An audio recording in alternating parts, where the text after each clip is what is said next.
Če prav razumem, potem SDS ne bo podprla predloga SD-ja o... Absolutno ne, ker nič takega ne prinaša, kar bi kazalo, kar bi bilo pomembno. Jaz sem že prej povedal, da se nam zdi zelo čudno, da politična stranka v tem konkretnem primeru zastopa parcialni interes nekega dela odvetništva, ki pa je očitno prevladujoč v sistemu odvetniške zbornice. Bistvo zakonodajnega postopka in bistvo vseh poslanskih skupin pa bi moralo biti to, da se zagotavlja in upošteva javni interes.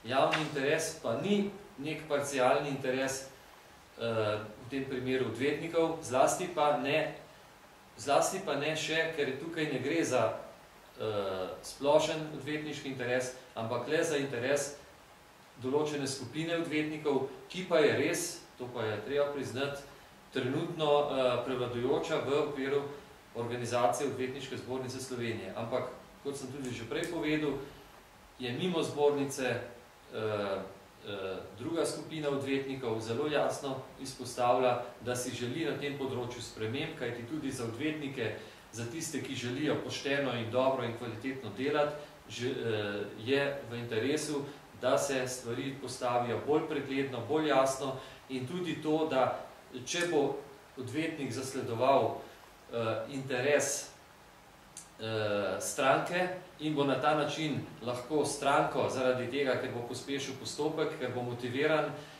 lahko tudi v tem času, ki ga ima na razpolago, reševal tudi druge stranke in bo na ta način lahko globalno gledano zastopal več strank in ne samo, da bo gledal na to, da bo za eno stranko čim več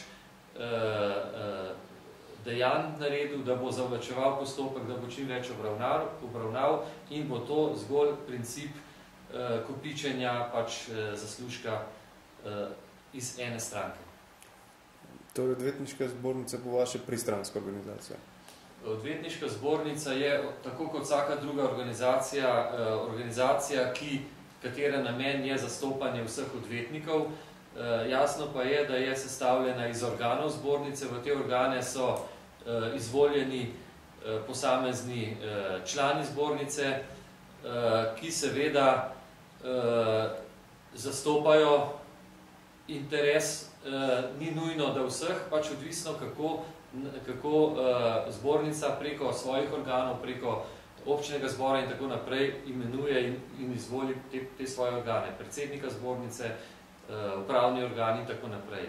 In seveda v tem konkretnem primeru se je pokazalo, da stališče zbornice ni stališče, ki bi zastopalo stališče vseh odvetnikov, kajti prav na tem vprašanju odvetniškega zakona sta se pojavila najmanj dva separatna interesa, ki jih pač odvetniki zasledujejo. Primož Jamnik, STA.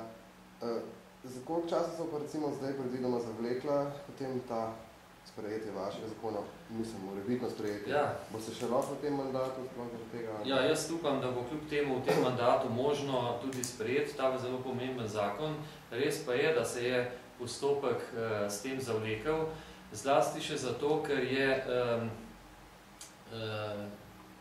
poslanka Beblerjeva in seveda poslanska skupina Socialnih demokratov vložila postopek sprejemanja tega zakona po rednem postopku.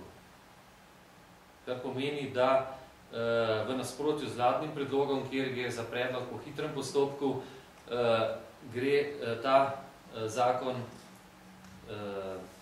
gospe poslanke Beblerjeve po rednem postopku. In zaradi tega bo v bistvu zamuda še večja, kot če bi bil tudi ta vložen po hitrem postopku.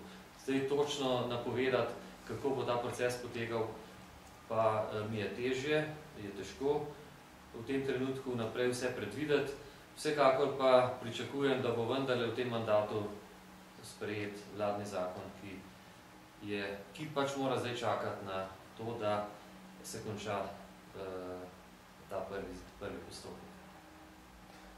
Mogoče veste, da ste se A koalicija celotna podpira vladni predlog?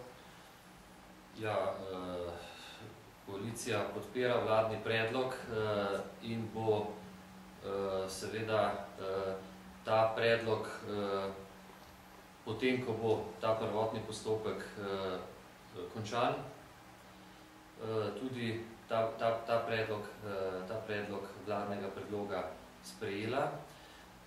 S tem, da ni nujno rečeno, da ravno v sedanjem besedilu, kajti v vsaki proceduri je tako, da od takrat, ko se začne zakonodajni postopek, običajno pride do kakšnih sprememb, ampak v bistvu te poglavitne, glavne, najpomembnejše spremembe, ki sem jih posebej izpostavil, bodo pa vsekakor sprejete. In to je tudi namen.